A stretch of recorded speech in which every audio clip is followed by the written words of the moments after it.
Hello, today we're going to be talking about pronumerals.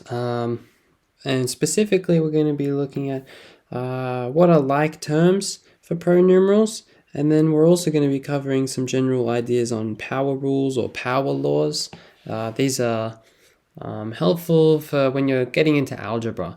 Pronumerals, just for a clarification, is just when you're introducing things like letters, letters or symbols, and these guys will represent like maybe a variable or something that you want to keep track of in, say, a science experiment, but you don't want to write out the whole name of it every time. So it's nicer to write it in a shortened way. Just for example, I've got some things over here on the right. A here is our pronumeral. So if we go 2 times A, we can write this as just 2A. This is sort of like saying, I'll write here, in words, it would be like 2 lots of A. Or you could think of it as like, when I mentioned a variable before, maybe A is our counter for how many apples we have. So it would be like 2 apples. 2 times A is 2A. Anyway, similarly though, as a neat little convention, if you have 1 times A, this can just be written as A.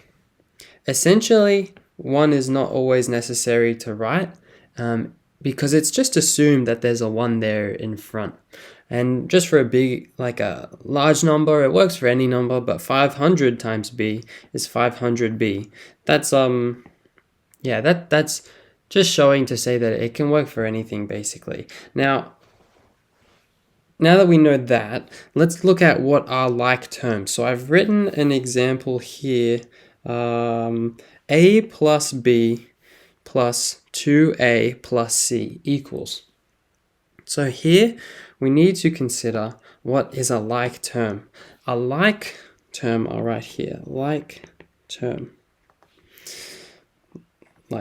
question mark. So the like terms in this statement or like equation are gonna be, I'll highlight them in green, A and 2A.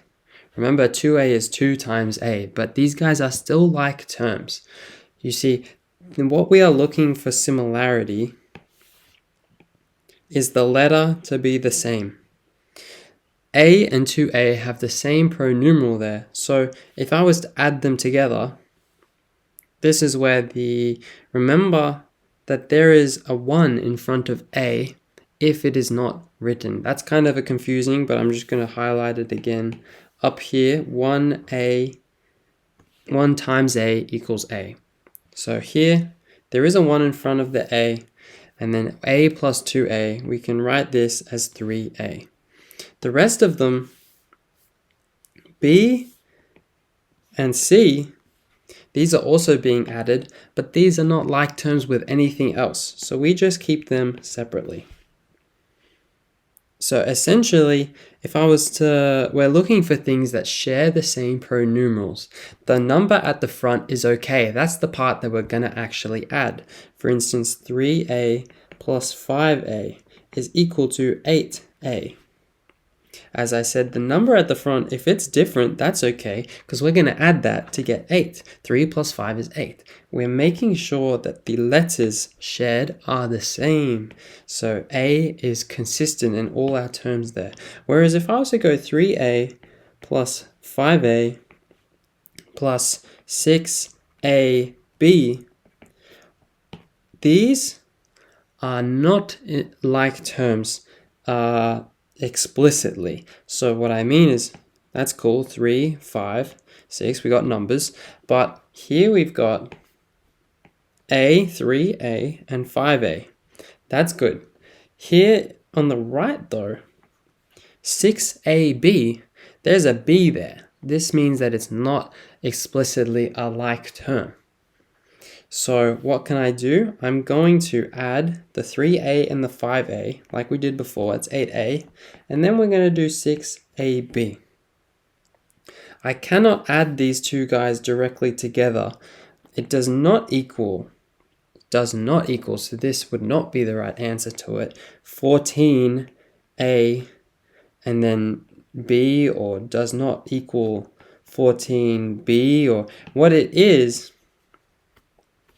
these guys are not like terms. You cannot add the numbers together. Just to do another example for you, what about, let's go 4c minus 7d plus 5c. Okay, what are the like terms in this question? Essentially, you've got 4c, and that's the same here with the 5c. So these guys are like terms. So minus 7d, though, is not a like term to anything in this equation. So that's what I have to do then, is add these 4c and 5c together to get 9c, and I'm going to keep that 7d separate. Essentially, it is not a like term with either 4c or 5c, so we cannot add these guys.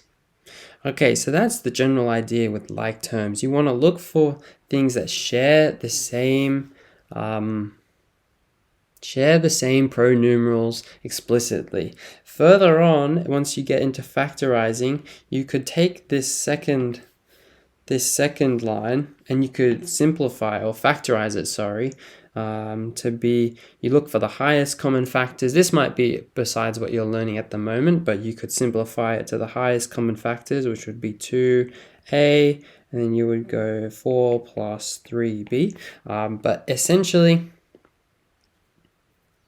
that is not entirely necessary. If you know that yet, that's cool, but maybe we'll get into that in a couple lessons. Either way, next we're just gonna go over the power rules. So up here, this is the next thing, power rules.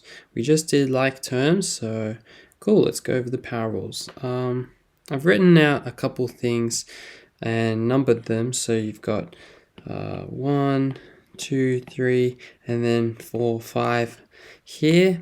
The main ones are these first three. These guys are the key ones that if you know these really well, you can do 4 and 5 kind of just by building on the first three. So I'm going to write out the first guy.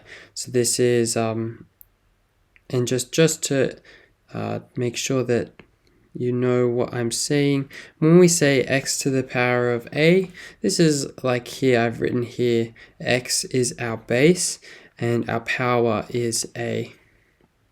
So this is x to the power of a. So here in the first rule, I've got x to the power of a times x to the power of b. And this, as a rule, works out to be x to the power of a plus b. Now, to give you an example real quick of how this makes sense or why this is the case, let's use 2 squared times 2 cubed. Make sure you recognize here's a times in the middle. What is 2 squared? I'm going to write these guys out. It's 2 times 2. Now I'm just going to rewrite the times in the middle. So I'll highlight that in green so you see that's that guy. And then I'll do 2 times 2 times 2. This is our 2 cubed. Now, you know that 2 squared is 2 times 2. And 2 cubed is 2 times 2 times 2. So here, when I've got, I'll say the whole thing, but 2 times 2 times 2 times 2 times 2. If I count out how many times this thing is multiplying itself, it's 5 times. So this is 2 to the power of 5. And if I use my power rule, this is also true. It's 2 to the power of 2 times 2 to the power of 3 is equal to the 2 to the power of 2 plus 3, which is 2 to the power of 5. So that's the general idea. When you've got a similar base, key point is that the base needs to be the same for these. So 2 is the base here, and it's the same in both cases. The power can be different, but the base must be the same. When you've got the same base and you're multiplying them together with different powers, you are actually just connecting these guys with another multiplication, and notice that these are all multiplied together, so it's just going to be a new power, which is the sum of your two original guys, 2 and 3. So I recommend you do a couple of examples, but just to illustrate one more time with, let's do a simple one. Let's use 5 squared, or maybe not 5, let's do 3 squared and 3 cubed. And these guys, I'll use brackets here instead of the multiplication because it's actually the same thing, is equal to 3 times 3. That's our 3 squared. We're timesing it again. 3 times 3 times 3. How many times is 3 appearing here? 1, 2, 3, 4, 5. They're all being multiplied each time. And so 5 appearances of 3. So I've got 3 times 5 to the power of 5, sorry. Which if I use my power rule, notice the bases are the same. So I can actually just add them together in the power. You get 3 to the power of 5. So that's the first rule for you. Now to go into the second, go into the second rule.